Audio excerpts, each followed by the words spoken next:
Suara saya sudah terdengar? Ini mati. Udah terdengar sampai terdalam ya?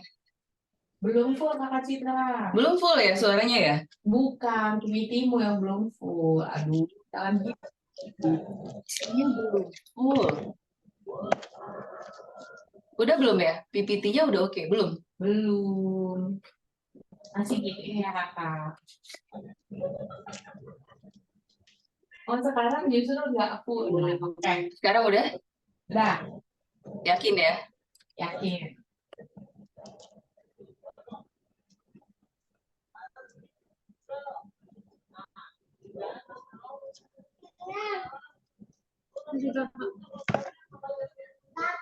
Ada yang bocor.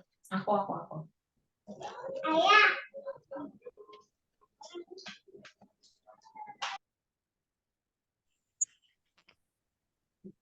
Teman-teman di sini tadi udah di absen sama Kak Alisa, ada yang dari Aceh sampai dengan Papua ya.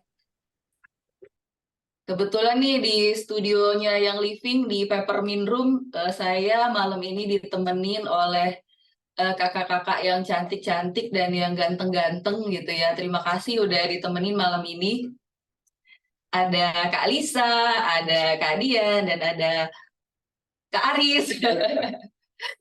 Ya, hari ini kita mau sharing tentang enrollment hacks. Jadi karena ini adalah sharing yang fun gitu ya. Jadi saya harap sih teman-teman semuanya bisa lebih interaktif. Kalau misalnya ada yang mau ditanyakan, teman-teman bisa langsung tanya langsung.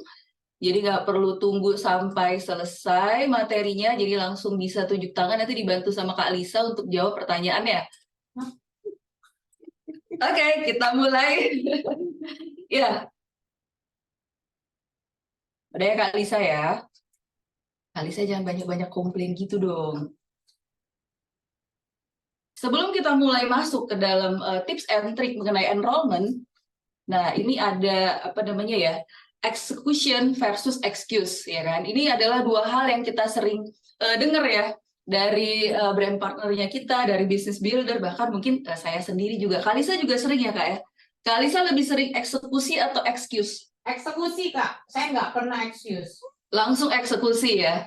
Gimana sih kira-kira coba ya, kalau excuse itu aku nggak bisa, aku ada pekerjaan utama. Kita sering nggak sih dengar alasan-alasan kayak gini? Aku sibuk banget nih, aku punya keluarga, punya anak balita, punya anak kecil gitu kan. Terus mahal banget harganya, masih banyak pos pengeluaran yang lain gitu. Jadi excuse kayak gitu kita pasti sering dengar gitu ya. Nah, tapi kalau kita melihatnya dari sisi sebaliknya, eksekusi gitu, aku butuh pemasukan tambahan. Ini adalah satu hal yang sama gitu kan, satu hal yang sama tapi point of view-nya berbeda dan outcome-nya beda banget gitu. Aku pengen punya lebih banyak waktu bersama keluarga. Justru dia ngelihat karena dia seorang, misalnya katakanlah seorang ibu, dia mungkin punya pekerjaan dan waktunya itu rasanya sedikit sekali bisa bersama dengan keluarga, sehingga dia justru mau punya waktu lebih banyak bersama keluarga gitu. Dia melihat dari point of view yang seperti itu. Aku perlu lakukan ini biar bisa nutupin semua pengeluaran gitu kan. Karena sebenarnya yang living itu nggak cuma dari sisi produknya, tapi kita sebenarnya bisa menawarkan banyak hal yang lainnya gitu. Nah, kalau kakak-kakak yang ada di sini, biasanya lebih kemana nih? Lebih ke excuse atau lebih ke eksekusi? Boleh dong di kolom chat. Waduh, baru mulai aja udah dicubit katanya. Kan saya ada di sini, Bu Evi. Gimana caranya saya bisa nyubit? Biasanya lebih dieksekusi ya. Bener ya?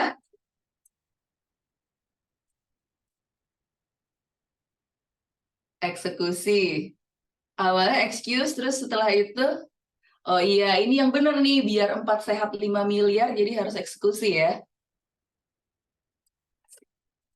Selanjutnya, nah teman-teman, di sini tadi kita sempat diskusi nih sama Pak Aris. Saya punya ngomong-ngomong teman baru di yang living namanya Pak Aris. Nanti saya kenalin sama teman-teman ya. Kalau di direct selling itu atau di network marketing itu sebenarnya kan udah ada conversion rate-nya ya Pak Aris ya. Jadi tuh kira-kira gini nih. Kelihatan nggak ya teman-teman?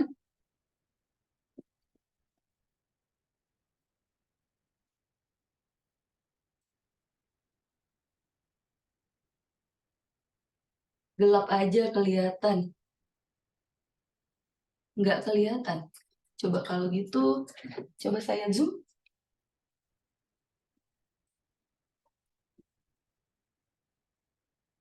Salah. Ini? Ini remote. Oke. Ini kelihatan? Udah kelihatan ya? Udah, cukup. Oke. Ini teman-teman bisa lihat di sini ada angka 20 dibanding 12 dibanding 8 dibanding 4 dibanding 2. Ya kan? Apa sih artinya konversi ini? Jadi gini teman-teman.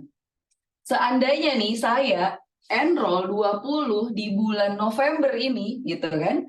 Dalam waktu 30 hari ke depan udah kelihatan katanya. Dalam waktu 30 hari ke depan gitu ya. Itu tersisa 12 yang aktif. Jadi misalnya nih saya enroll di bulan November 20 new brand partner. Nanti di bulan Desember sisa 12 tuh yang aktif. Mungkin mereka itu bisa ditelepon, mereka kalau di chat mereka nyaut, atau mereka ada yang IR, atau dia cuma beli 1-2 oil yang udah habis gitu kan. Sisa yang 8-nya itu udah nggak ada kabarnya sama sekali. Jadi muntaber ya, mundur tanpa berita. Nah, terus setelah itu 90 hari ke depannya itu akan tersisa 8. Gitu. Tersisa 8 dalam waktu 90 hari. Berarti kalau sekarang saya enroll 20 di bulan November, berarti Desember, Januari, itu tersisa 8. Ada 4 lagi yang gugur nih, gitu kan. Mereka udah nggak IR, bahkan mungkin diajakin kelas mereka nggak ikutan. Bahkan mungkin kita chat, dia udah nggak bales gitu, udah nggak nyaut lagi. Nah, setelah 1 tahun, 6 sampai 1 tahun ke depan gitu ya, 6 sampai 12 bulan, ini tersisa 4 nih dari 20 orang yang saya enroll di November. Setelah 2 tahun, itu tersisa 2. Teman-teman bayangin, kalau di sini ada yang udah 2 tahun nih di yang living, gitu kan? Remote dong Kak Dian. Kalau ada yang udah 2 tahun di yang living, teman-teman ingat-ingat nih, orang yang teman-teman enroll di 24 bulan yang lalu, sekarang sisa berapa? 2 orang ini kenapa mereka masih bertahan sampai dengan hari ini? Sampai dengan 2 tahun ke depan yang mereka masih bertahan. Karena apa? Karena mereka sekarang mungkin udah jadi business builder. Mereka juga udah jalanin bisnis bareng-bareng dengan teman-teman di sini gitu. Sehingga mereka masih bertahan. Nah, sekarang saya mau tanya satu pertanyaan. Enroll 20 itu susah nggak?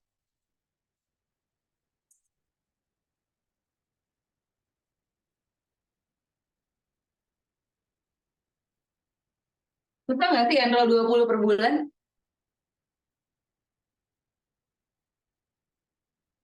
Ada yang susah, ada yang lumayan, ada yang susah. Nggak mau bilang susah, tapi nyatanya susah. 2 aja udah syukur, susah, lumayan buat saat ini. Nggak gampang, masih susah, susah banget. Jujur susah, Bu. Sulit. Susah tapi pengen. Kalau bisa enroll 20 PEP, dapat berapa ya itu komisinya ya? 880.000 dikali 20. Lumayan juga ya, 17 juta ya.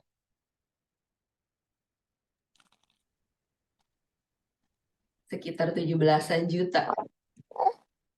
Jadi menurut teman-teman, enroll 20 itu susah ya?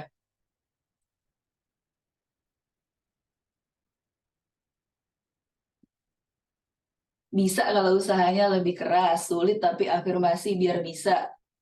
Bisa, nggak susah, bisa. Oke. Nah, sekarang kalau misalnya menurut, ini kan rata-rata jawabannya susah ya. Tapi kalau misalnya enroll 20 susah, kalau enroll 5 susah nggak?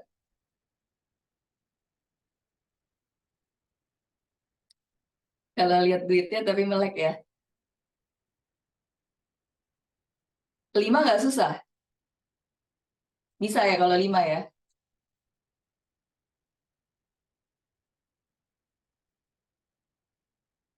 Bisa yuk 5. Nah, jadi teman-teman gini loh. Yang saya mau sampaikan di malam hari ini. Kalau misalnya kita ngerasa 20 itu susah, buat enroll 20 itu susah, Walaupun bisa ya, tapi susah. Tapi sekurang-kurangnya kita tentukan batas minimum. Kita mau enroll berapa satu bulan gitu. Kenapa? Kalau misalnya kita nggak punya batas minimum, akhirnya kita nggak punya goal gitu kan. Kita nggak punya rencana kerja, kita nggak punya action plan gitu. Karena kita nggak menentukan batas minimum. Sekurang-kurangnya kalau misalnya 20 berat untuk sekarang, teman-teman tentukan batas minimum. Berapa? 10? 15? 5? Tapi karena saya udah ngomong 25, jadi kayaknya bisa gitu ya. Lebih mudah ya. Karena memang seperti itulah cara otak kita bekerja gitu ya. Kalau misalnya tanggung jawab, pasti kita memilih yang lebih kecil. Tapi kalau misalnya hak, pasti kita milih yang lebih apa nih? Kalau hak yang lebih besar gitu ya. Kalau tanggung jawab milih yang lebih kecil, kalau hak milihnya yang lebih besar gitu. Nah, itulah kenapa kalau misalnya kita tanamkan di dalam mindset kita gitu. Kita kasih dulu yang gede nih. Wah, susah nih. Oke, susah, 20 susah. Setidaknya minimum berapa nih kalau memang nggak 20? Minimum saya mau enroll berapa setiap bulan. Teman-teman yang tentuin sendiri.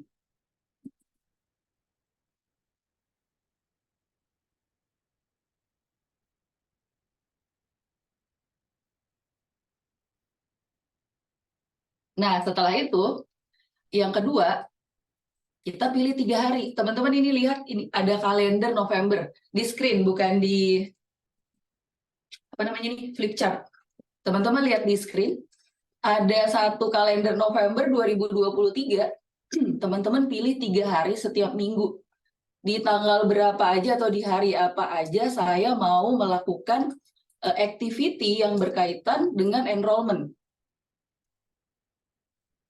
Jadi misalnya contoh nih, di minggu pertama ada tanggal 1 sampai tanggal 5, saya pilih 3. Boleh tanggal, karena sekarang udah tanggal 2, saya misalnya milihnya tanggal 3, 4, 5. Terus di minggu kedua ada tanggal 6 sampai 12, saya pilih 3 lagi nih. Kayaknya Senin karena udah sampai Minggu, di minggu pertama, minggu kedua saya maunya di 8, 9, 10 gitu kan. Oke, di minggu ketiga saya mau pilihnya weekend lagi nih, 17, 18, 19. Silahkan teman-teman pilih 3 hari. Karena kalau misalnya kita nggak pilih 3 hari, setiap hari bisa kok enroll. Kapan sih kita harus enroll? Setiap hari. Setiap hari berarti bisa juga nggak sama sekali gitu kan. Tapi kalau misalkan kita tentukan 3 hari, kita pilih 3 hari, oh 3, 4, 5 nih saya enroll. Terus ternyata di hari Sabtu tanggal 4-nya kita ada satu acara dadakan gitu kan. Akhirnya kita nggak jadi nih melakukan activity enroll gitu. Jadi berarti cuma 2, kita punya utang 1 hari.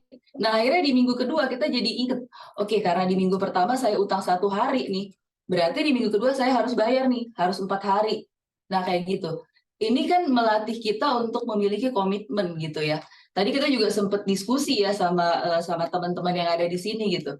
Ini kan semuanya kan apa ya, ada hukum kemungkinan gitu ya. Semakin banyak activity yang kita lakukan, maka semakin besar juga kemungkinan kita bisa closing gitu. Apa tadi Pak Aris rumusnya, tadi Pak Aris bilang A result sama dengan activity kali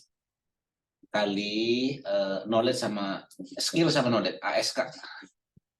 Oh, S-nya di sini. Iya. Oh iya, result sama dengan ASK, ya kan? Result sama dengan activity dikali skill dikali tambah knowledge. Nah, gitu. Jadi kalender ini kenapa? Karena gini, saya punya skill, saya jago banget nih jualan gitu kan. Produk yang jelek aja saya bisa jual, apalagi kalau produknya bagus gitu. Bisnis jelek aja bisa saya jual, apalagi kalau bisnisnya bagus.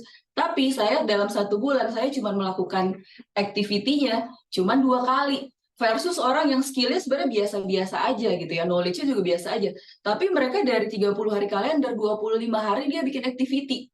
Siapa yang menang gitu, ya kan? Bisa jadi justru yang skill dan knowledge-nya biasa aja, tapi karena activity-nya gede, faktor pengalinya lebih tinggi, sehingga result-nya mereka itu lebih bagus gitu. Itulah kenapa orang yang bisa berhasil di network marketing itu nggak selalu orang yang pintar dan skill-nya tinggi, tapi orang yang rajin dan konsisten gitu. Mereka rajin dan konsisten melakukan hal yang melakukan activity-activity yang bisa mendukung bisnisnya gitu kan, sehingga resultnya juga bagus. Nah, karena mereka sering melakukan activity tersebut, Sehingga knowledge dan skill-nya juga berangsur-angsur itu meningkat gitu. Bayangin pada saat knowledge dan skill-nya udah tinggi, activity-nya juga tinggi, itu semua faktor pengalinya tinggi, result-nya jadi bisa cakep banget gitu. Jangankan enroll 20 gitu kan, bayangin kalau dia bisa enroll 20 karena dia rajin bikin activity, skill yang meningkat, ya knowledge yang meningkat, timnya juga duplikasi gitu kan.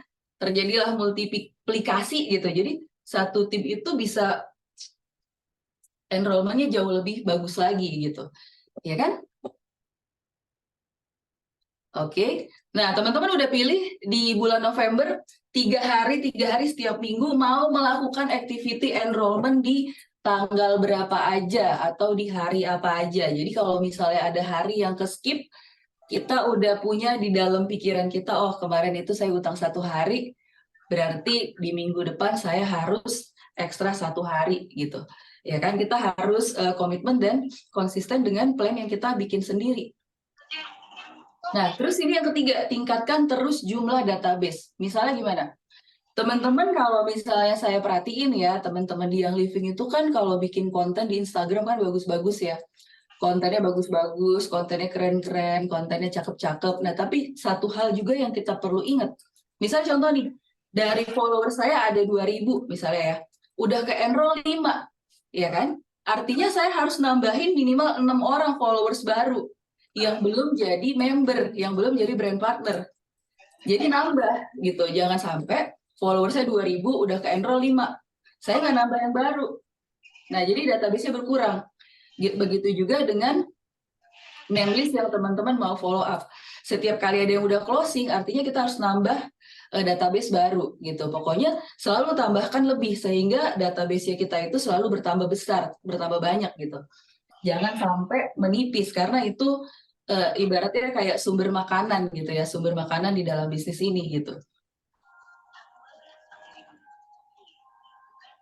Nah, sekarang kita sedikit bicara tentang persepsi ya. Kalau menurut teman-teman, kenapa sih kita perlu melakukan enrollment? Kenapa sih kita perlu melakukan enroll?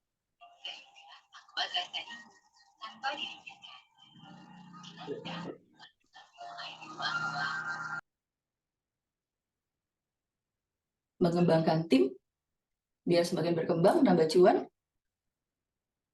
biar komisi gede, calon builder baru, buat ketemu orang baru, biar retreat,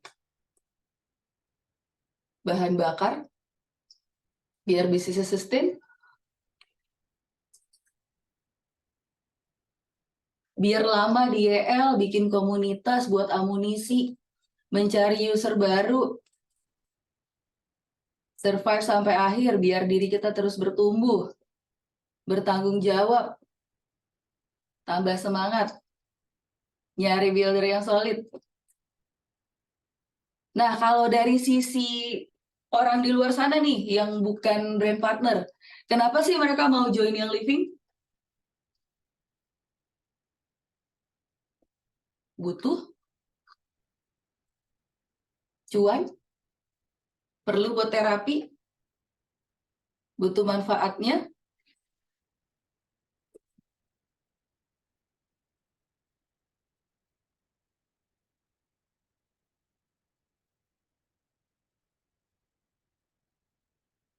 gaya hidup sehat, komunitas seru. Ini pada pinter-pinter semuanya nih leader-leadernya. Makasih ya teman-teman semua udah interaktif sekali malam ini. Kita kasih tepuk tangan dulu nih buat teman-teman. Ada manfaat oilnya. Oke. Ya, teman yang di rumah juga. Oh, ada Fit and Grow.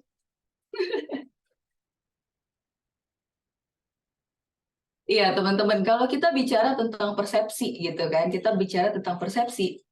Ada 2 nih yang jangan dilakukan gitu. Yang pertama itu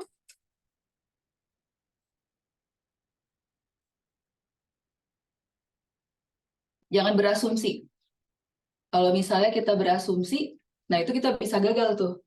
Misalnya, nggak mungkin lah bisa enroll 20, 2 aja susah. Gimana cara yang mau enroll 20?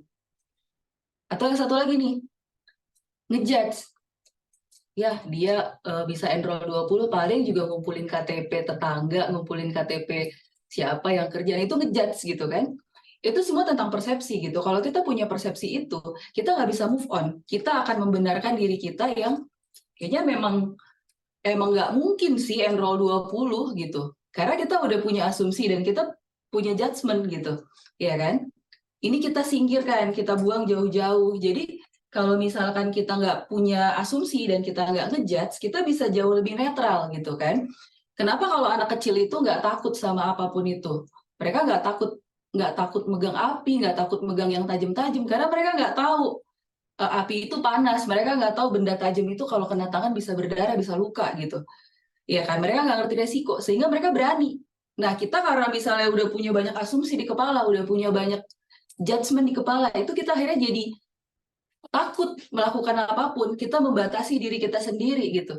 Nggak bisa deh, nggak mungkin. Pada saat kita ngelihat orang bisa melakukannya, ya paling juga dia begini gitu kan, paling juga dia begitu gitu. Nah itu akhirnya membuat kita semakin tertinggal gitu kan, semakin nggak bisa move on. Jadi ini teman-teman, salah satu hal yang harus disingkirkan jauh-jauh. Jadi bersikaplah netral gitu. Bersikap netral, biasa aja. Karena apapun bisa terjadi. Jangankan enroll 20, enroll 100 juga bisa. Kemarin itu ada challenge Nova Vita, saya lihat beberapa leaders itu bisa enroll, jangankan 20 gitu ya.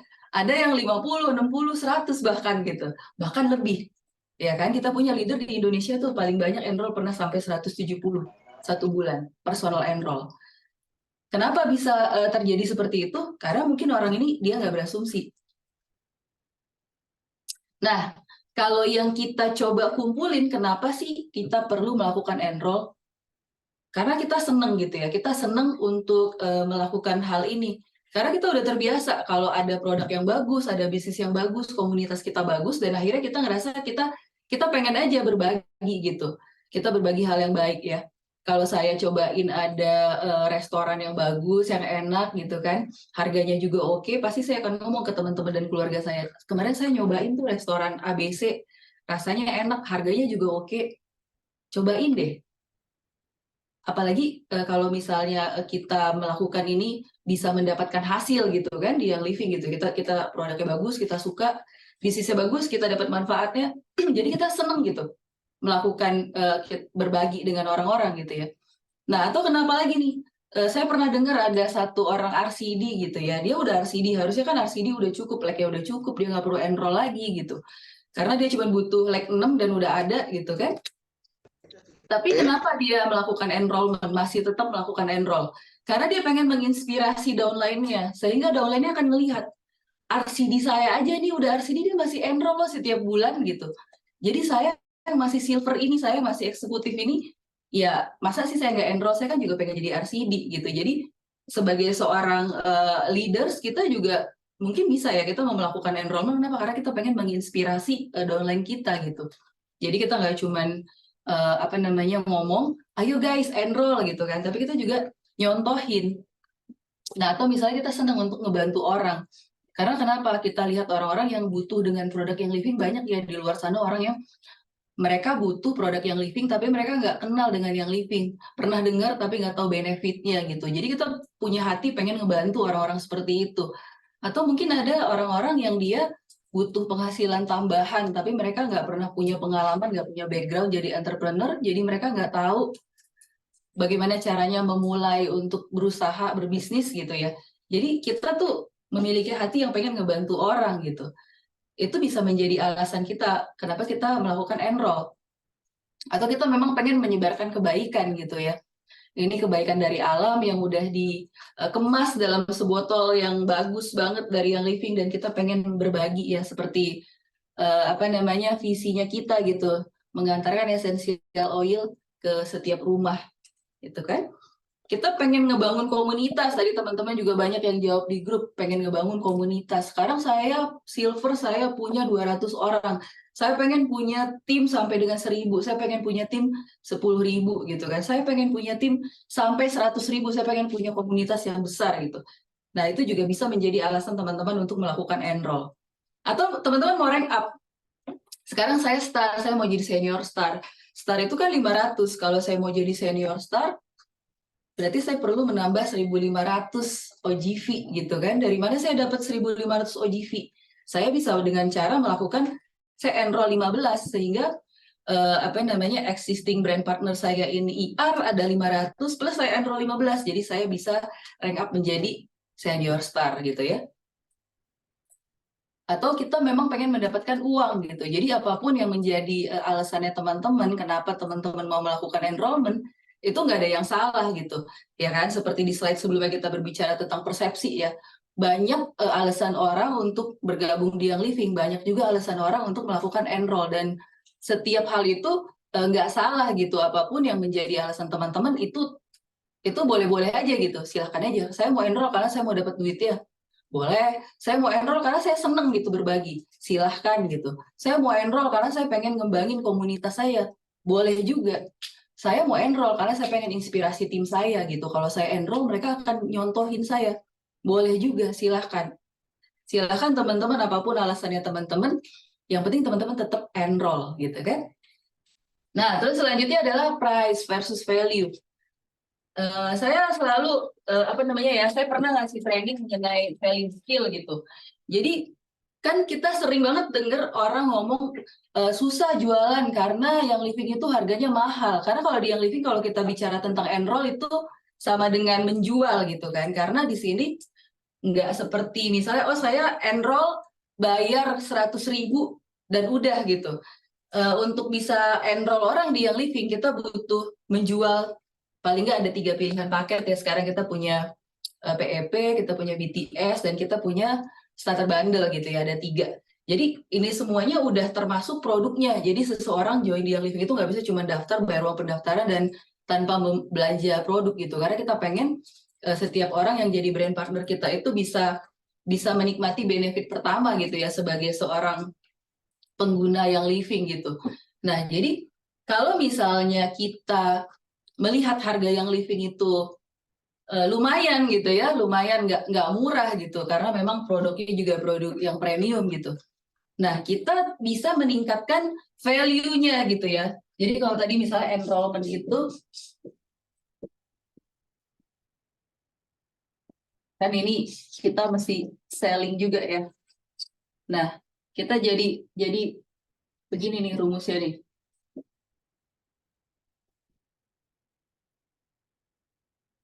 Oh, kebalik lagi. Maaf ya. Nih, jangan lihat yang ini. Yang di belakang. Ya. Jadi enrollment. Karena di enrollment di sini bisa sama dengan menjual ya. Rumusnya itu value dikurangin price dikali communication skill gitu. Kalau misalnya kita bilang kita susah nih, saya mau jual Young Living, saya susah mau jual BTS, susah mau jual PEP gitu kan. Kenapa harganya terlihat mahal? Kalau misalnya di sini kan ada E, ada V, ada P, ada C gitu kan. Yang kalau misalnya untuk membuat si price-nya ini tidak terlihat tinggi gitu, kita kan bisa ningkatin value atau kita ningkatin communication skill, ya kan? Nah, kalau saya kasih contoh kayak gini nih, teman-teman di sini siapa yang suka Coldplay? Ada yang tunjuk tangan di sini, tapi nggak dapet tiket ya? Oh, dapet dia ya, saya yang nggak dapet tiket. Jahat ya. Jadi teman-teman di sini ada yang suka Coldplay, suka sama Chris Martin. Aku. Wah, itu ada yang bilang dia suka Chris Martin. Coba ya teman-teman bayangin ya, Chris Martin kan nanti mau datang ke Jakarta kan, mau konser ya.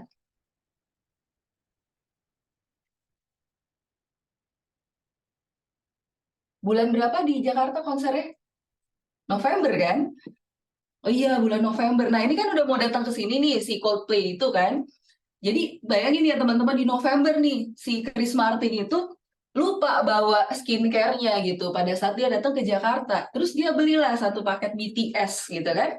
Dia beli satu paket BTS.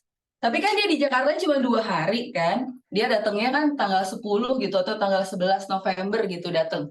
Jadi dia minum tuh, belum kolagennya dia sempat minum 2 botol gitu kan. Terus paket BTS sudah dia buka, udah dipakai nih, tapi cuma 2 hari aja. Kan sayang nih mubazir ya kalau misalnya dibuang gitu kan produknya. Tapi kalau mau dibawa juga kan berat karena dia kan masih harus tur lagi ya keliling dunia gitu. Nah daripada berat-berat dia bawa, dia mau tawarin nih di Instagramnya Coldplay, dijual BTS bekas dipakai sama Chris Martin. Jadi belum keluar lagi nih sisa 28 botol, semua oil dia udah buka, dia udah pakai beberapa tetes. Dia mau jual itu harganya 100 juta. Kira-kira menurut teman-teman ada yang beli nggak? Ada. Bu Lisa beli yang pertama 100 juta. Mau. Ada kan? Kalau 50 juta apalagi? Ada nggak yang mau beli kalau 50 juta? Ada. Menurut teman-teman harga BTS 3,6 juta mahal nggak? Enggak. Yang bener, kenapa kalian nggak beli BTS? Saya tadi lihat loh, coba. Aku beli. Harga BTS 3,6 juta mahal nggak? Beli kok, oh ya ada yang beli ya. Mahal nggak harga BTS? 3,6 juta. Ayo jawab dulu. Aku juga beli waktu launching. Enggak kalau dibanding 50 juta. Kenapa nih? Teman-teman jujur, mahal atau murah 36 juta? Mahal tapi bagus, mahal. Ayo yang jujur. Awalnya mahal, setelah aku pakai serumnya jadi mahal juga tetap. Worth it. Murah tapi pas banyak uangnya. Mahal tapi worth it, mahal. Ya. Tapi kenapa kalau tadi udah bekas dipakai sama Chris Martin 100 juta ada yang mau beli? Kenapa coba? For money. Ya karena value-nya si Chris Martin itu tinggi gitu kan. Sehingga orang mau beli walaupun harganya jadi 100 juta padahal harganya itu cuma 3.600.000 dia beli. Udah second pula dia pakai udah 2 botol beberapa tetes. Iya, itu value gitu kan. Nah, sekarang ini teman-teman. Saya nggak pengen bilang sih, tapi nggak apa-apa deh karena udah malam saya ngomong aja. Kalau misalnya ada yang bilang produk yang living mahal, ya kan? Nah, berarti dia itu butuh buat ningkatin value-nya lagi gitu loh. Sehingga, jadi gini, kenapa sih orang mau beli produk yang harganya mahal buat orang banyak gitu? Ya kan? Selama kita bisa memberikan value yang lebih besar dibanding dengan harganya, orang nggak akan melihat itu produk mahal gitu. Ya kan?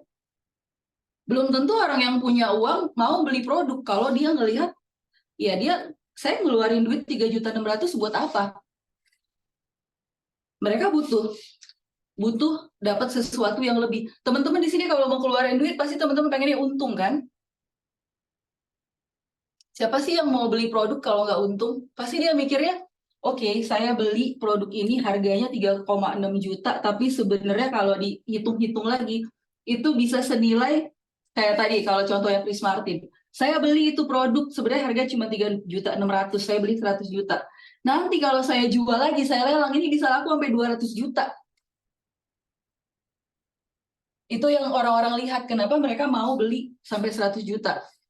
Nah, sama nih, apa yang kita bisa ganti? Kita bisa rubah nggak nih harganya si BTS? Nggak dong, kita nggak bisa rubah kan, karena ini kan harga ditentukan sama yang living. Tapi kalau misalnya faktor value dan C ini, communication skill, kira-kira teman-teman bisa upgrade nggak?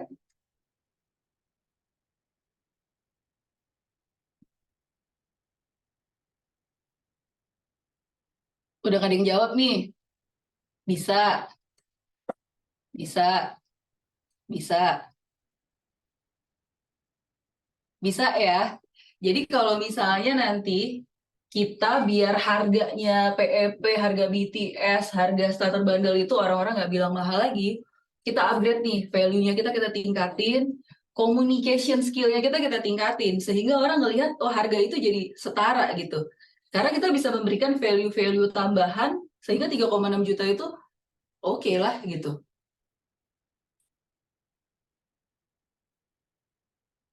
Oke.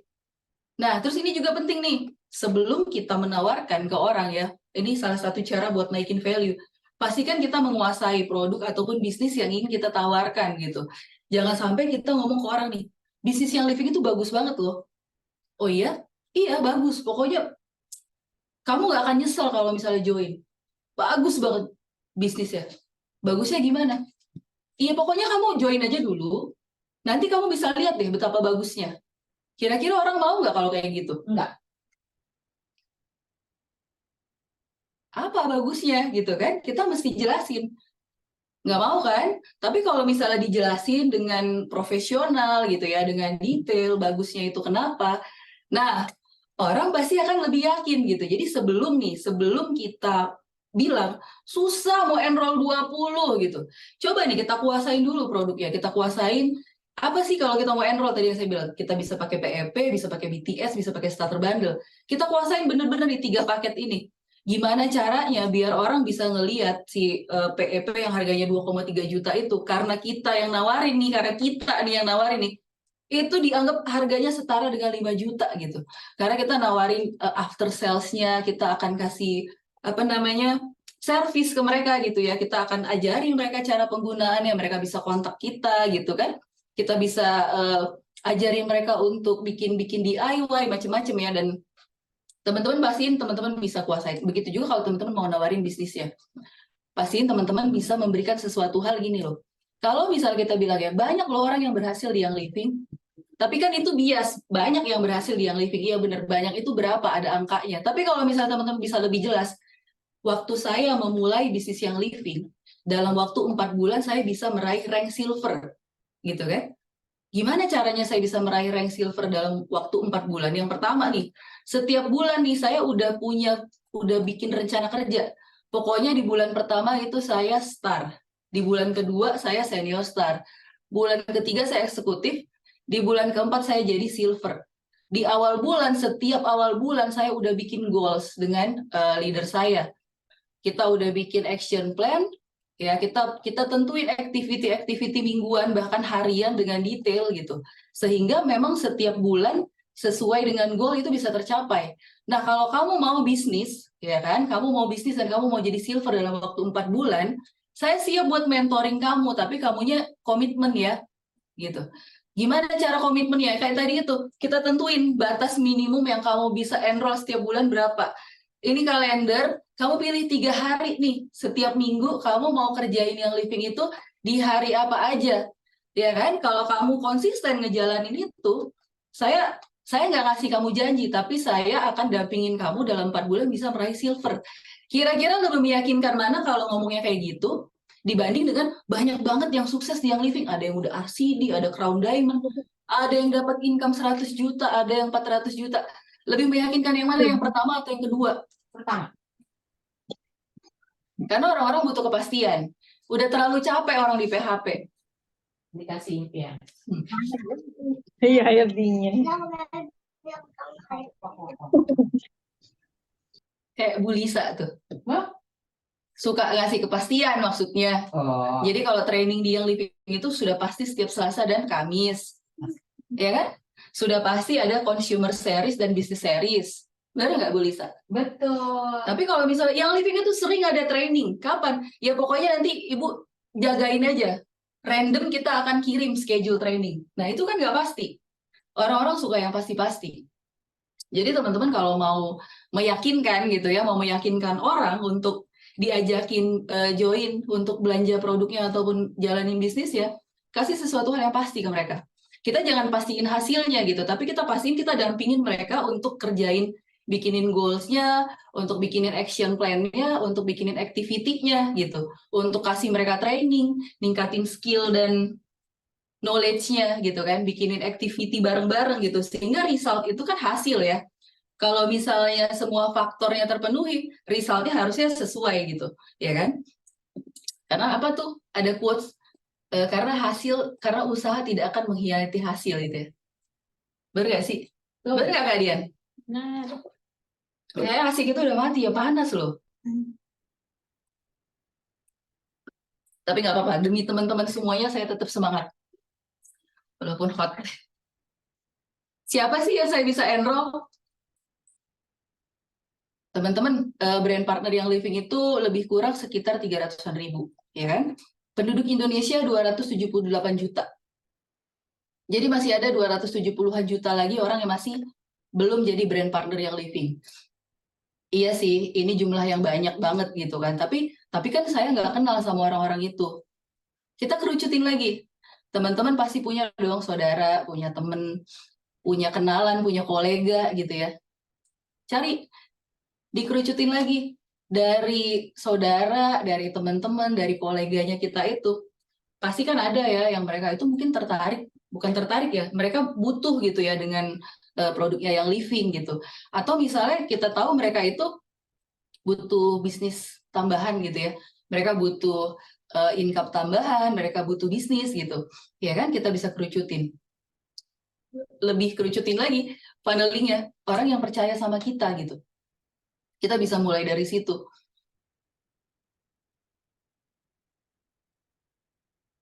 Di mana saya bisa enroll orang-orang ini? Nih di sini teman-teman di sini siapa yang kalau enroll itu sukanya cuma dari online aja?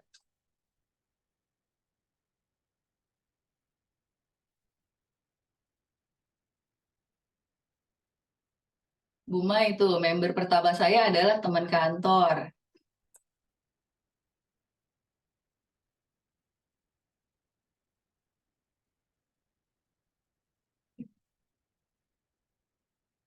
Balik slide. Oke.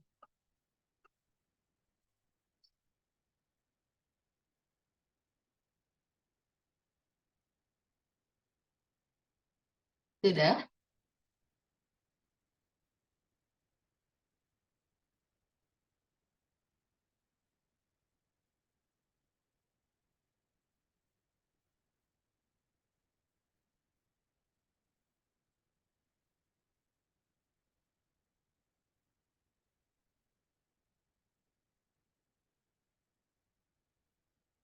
Teman-teman di sini lebih seneng kalau enroll itu online atau offline?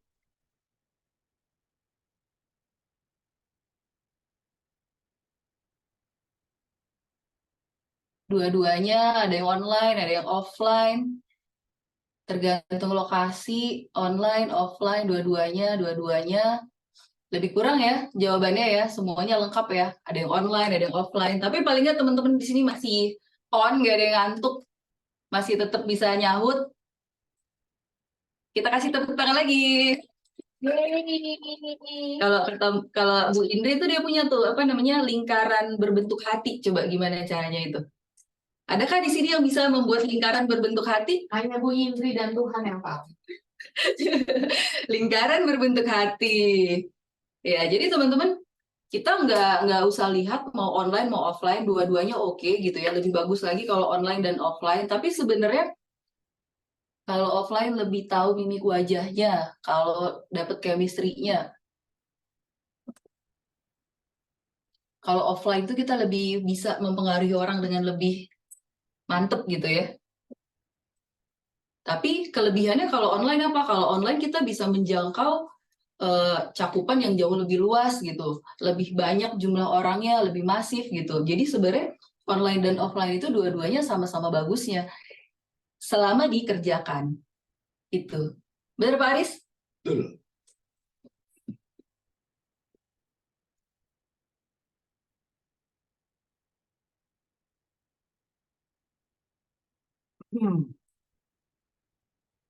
Mau itu online ataupun offline, ya kan, yang kita perlu lakukan adalah kita harus rajin sharing gitu ya, sharing-sharing dahulu, baru selling kemudian. Kenapa? Karena produknya kita itu memang kan nggak yang semudah misalnya, oh iya ini spidol, yang ini warna merah, ini warna biru, yang ini warna hitam. Coba deh, oh iya bener, ini harganya 20.000. Dan orang udah beli, nggak perlu diedukasi, misalnya ini oil ini spidol ini ada situsilnya ini di mana gitu, nggak perlu penjelasan yang sampai segitunya. Tapi karena produk kita itu unik dan benar-benar apa namanya beda dengan produk yang lain ya. Jadi orang-orang itu butuh lebih waktu lebih banyak untuk paham dulu, untuk ngerti sampai mereka percaya dan akhirnya mereka beli gitu ya. Jadi memang intinya itu sharing ya. Semakin sering kita sharing, baik itu online maupun offline, maka kemungkinan mereka akhirnya closing ataupun terjadilah transaksi itu akan lebih tinggi gitu. Jadi teman-teman di sini mau online maupun offline harus sering-sering. Minimal tadi 3 kali dalam 1 minggu gitu. Ya kan? Boleh lewat post di Instagram, boleh lewat WA, boleh ketemu langsung gitu kan. Tapi paling nggak sekurang-kurangnya itu tiga kali dalam waktu 1 minggu. Karena katanya barang siapa yang narsis maka dia yang laris. Jadi jangan malu-malu buat sharing. Jangan sampai kayak Instagram saya itu setiap 1 tahun sekali baru ada postingannya. Begitu orang datang ada banyak sarang laba-laba di situ.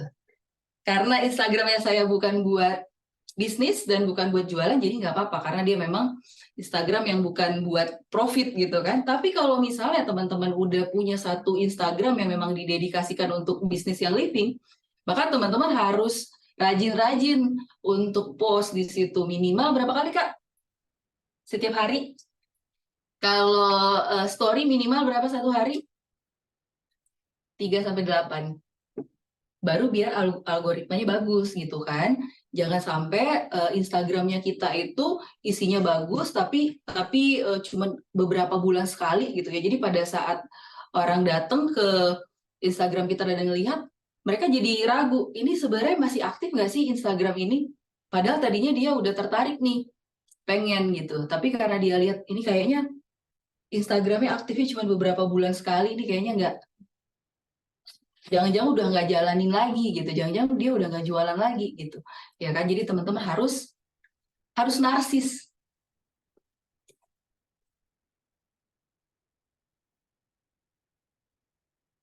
Kalaupun bukan orangnya, tapi paling nggak produknya.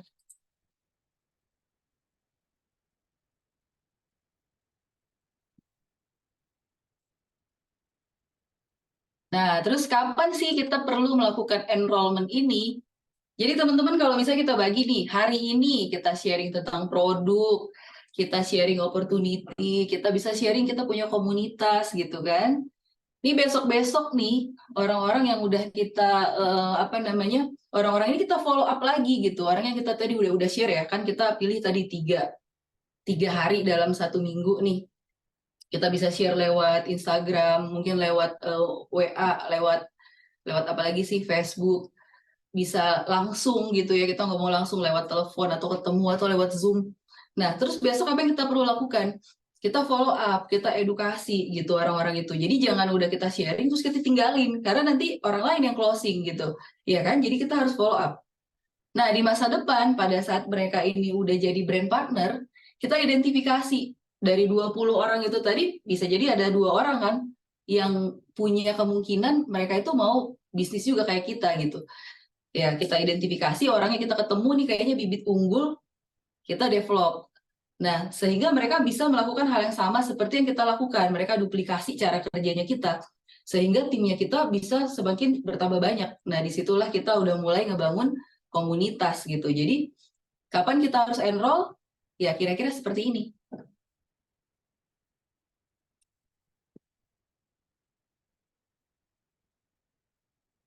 Gimana caranya? Teman-teman bisa sharing ini ya, produk benefit, income atau bisnis, komunitas gitu ya. Terus ini nih teman-teman, yang saya pengen sampaikan, jangan basa-basi. Teman-teman tahu nggak sih, orang-orang itu di luar sana gitu, yang bukan membernya yang living gitu.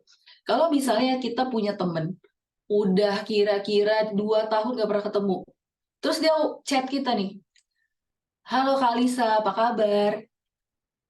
Terus Kak Lisa nyaut dong, kabar baik gitu kan. Kak Lisa sekarang apa kabar gitu. Lagi ngapain sih sekarang kegiatannya? Kak Lisa pasti udah punya asumsi. Ini pasti kalau nggak nawarin asuransi, nawarin MLM. Teman-teman kalau ada temen yang udah lama nggak kontek-kontekan, terus tahu-tahu nyari, ngechat, iya, iya kan? Nah, jadi gimana caranya kita nge-hack itu orang punya pemikiran, atau nggak tiba-tiba pinjam 100 gitu, mending 100.000, 100 juta minjemnya. Pusing kepala kita jadinya ya kan? Udah kebaca kan? Nah, makanya itu agar silaturahmi tidak putus. Jangan basa-basi. Jadi kalau nggak basa-basi, kita gimana dong caranya? Teman-teman punya ini nggak? Punya cara nggak? Jangan basa-basi kayak gitu. Tapi tetap kita memang udah pengen menyampaikan, karena kan kita tahu nih, kita punya produk yang living yang bagus banget gitu. Kita pengen share ke mereka gitu. Kita tahu bisnis yang living bagus. Kita pengen share ke mereka gitu kan. Kita tahu kita punya komunitas yang gede gitu. Komunitas kita itu banyak banget keuntungan kalau mereka jadi anggota dari komunitas itu gitu. Tapi gimana caranya biar kita masuknya itu nggak terdengar seperti basa-basi dan orang langsung ngebaca langsung nolak duluan gitu. Mereka langsung pasang tembok yang tinggi, langsung defensif. Nah ini paling pasti mau nawarin MLM nih.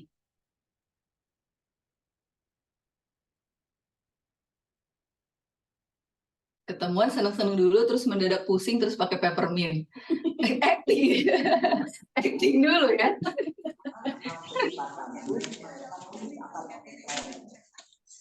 Komen di statusnya, misalnya anaknya lagi sakit, terus langsung suruh pakai essential oil.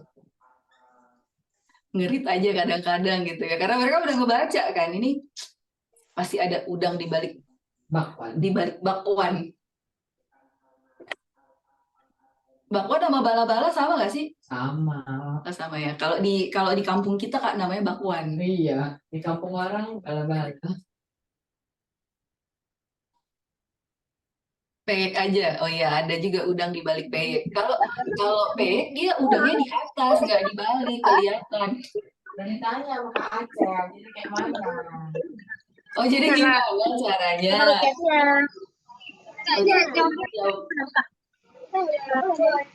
Sampai pulang saya.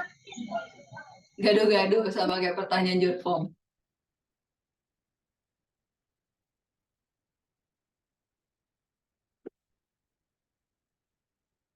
To the point, kirim flyer. Kalau saya ya, jangan basa-basi. Jadi apa sih yang kita bisa kasih ke mereka itu? Kita bisa sosialisasi nih teman-teman. Kalau kita ngirimin tentang sosialisasi ke orang-orang, mereka kan baca kan, apa ya ini? Penasaran, dia baca. Nggak nyala tuh apanya, amigdalanya gitu kan. Nah, ada yang menyebutkan itu istilahnya amigdala, ada yang bilangnya critical area gitu kan. Apapun istilah yang ada di skemanya teman-teman yang teman-teman tahu.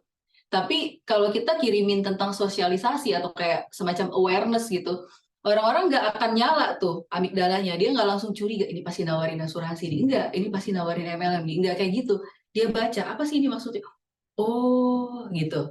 Iya kan? Bisa jadi dia akan share ke grup keluarga. Apalagi kalau teman-teman kirimnya ke tante-tante kayak mama saya. Langsung sama dia di-forward ke semua grup yang ada. Menyebarlah itu. Sosialisasinya teman-teman yang mengandung iklan itu kan. Selain sosialisasi, kita bisa juga kirimin edukasi. Wah, ada yang nanyain contohnya. Tenang, udah dibikin tadi contohnya. Habis ini. Setelah edukasi, baru kita kasih solusi gitu. Contoh nih teman-teman, contoh gampang aja nih. Saya WA. Anggaplah saya punya tante saya itu nggak tahu saya brand partner yang living.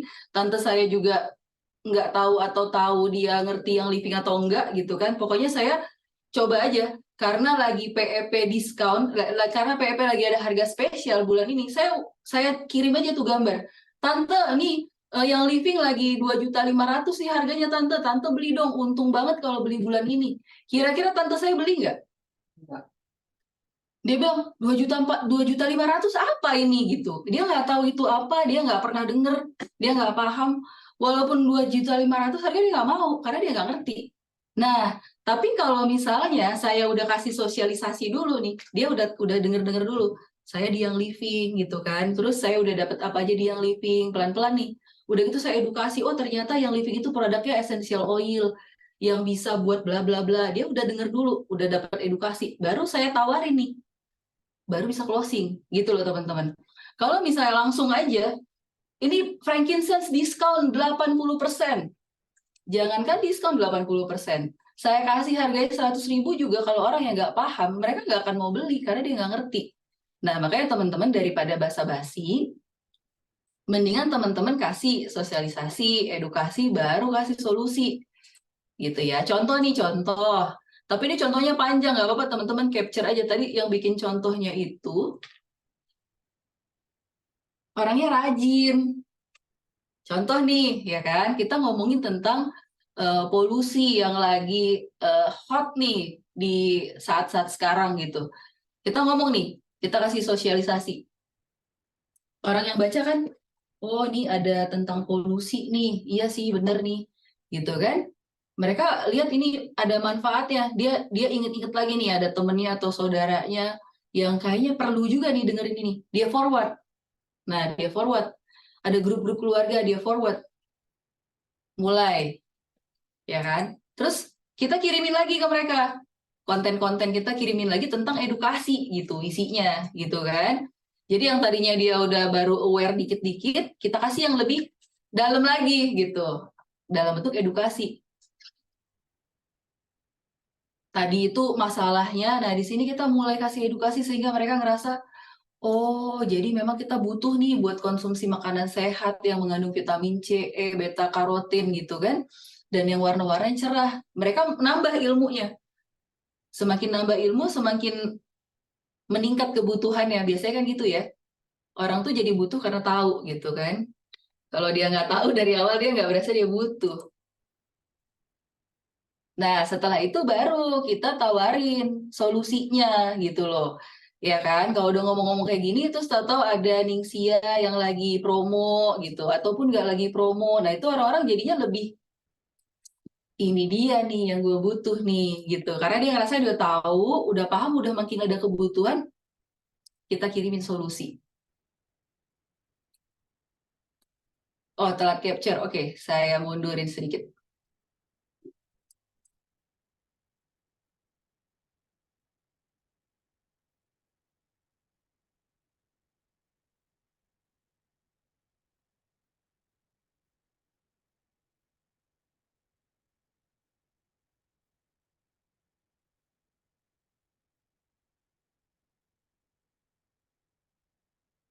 Kak, sosialisasinya oke, mundur lagi, satu lagi.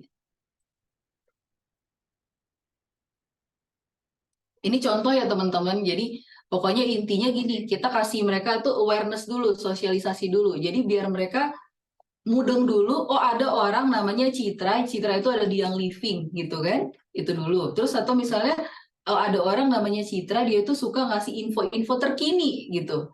Dia suka ngasih sosialisasi mengenai hal-hal yang terbaru gitu. Jadi orang tuh malah nunggu, belum nunggu info dari kita gitu, ya kan?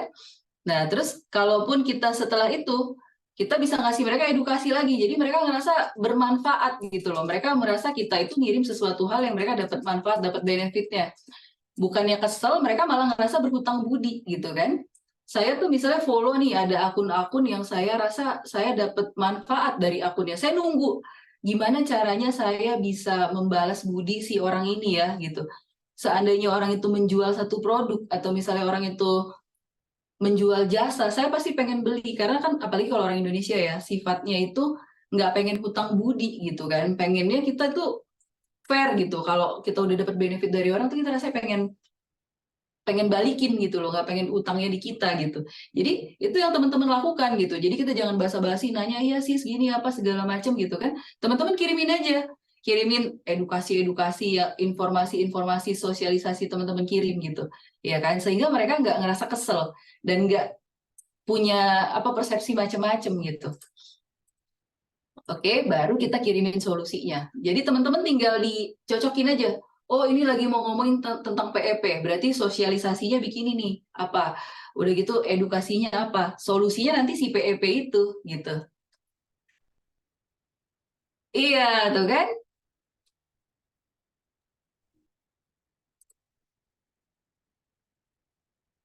Nah, terus ini juga nih satu pesan sponsor. Kalau teman-teman mau punya massive enrollment, teman-teman bisa menggunakan apa namanya ya, ada activity-activity yang disupport oleh yang Living Indonesia, ada EOS dan ada juga Essential Boot. Jadi teman-teman bisa nih kalau mau punya enrollnya banyak bisa adain dua activity ini. Teman-teman itu aja dari saya. Ini pesan yang terakhir ya. Selama 1 bulan ini jarang-jarang pernah di Januari dulu ya kita punya promo enrollment 1 bulan yang berhadiah 2 flavoring oils ya, peppermint sama lemon nih waktu itu ya. Dan kali ini kita coba lagi nih 1 bulan program enrollment, teman-teman beli premium experience package senilai 2.500.000 udah bisa mendapatkan 1 ekstra kalung diffuser gitu kan. Jadi teman-teman dapat diffusernya ada 2. Ini harga aslinya bisa 2.974.000. Jadi teman-teman itu bisa hemat 474.000. Kalau misalnya saya langsung kirimin ini ke tante saya yang nggak tahu yang living, nggak tahu benefitnya, nggak tahu apa-apa tentang essential oil, dia pasti nggak mau beli. Tapi kalau misalnya saya udah jalanin sosialisasi, udah saya kirimin, edukasi saya kirimin, ya kan, dan akhirnya saya kirimin ini sebagai solusinya, mudah-mudahan sih akan closing ya. Oke teman-teman, promo nggak bercanda ya, bener-bener yang living. Ya teman-teman, terima kasih sudah join di kelas ini sampai dengan malam ini ya, jam 8:10.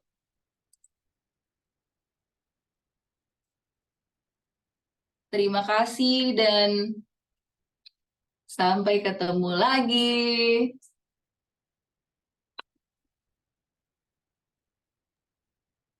Bu Citra, maaf.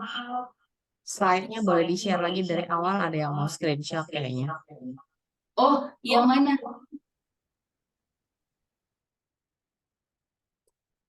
Slide yang mana? Ini? Slideshow aja.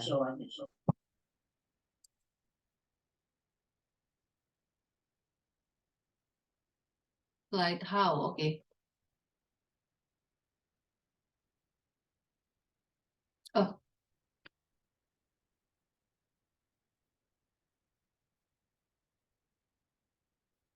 Boleh, nanti slide-nya nanti akan di-share oleh Ibu Lisa Leni yang tercinta. Ya, Bu Lisa? Iya. Ya, nanti dikasih sama Bu Lisa materinya.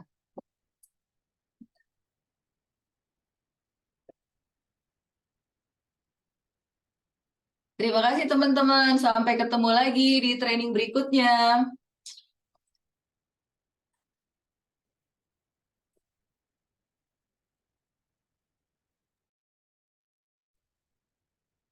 Oke, terima kasih teman-teman semua. Dah.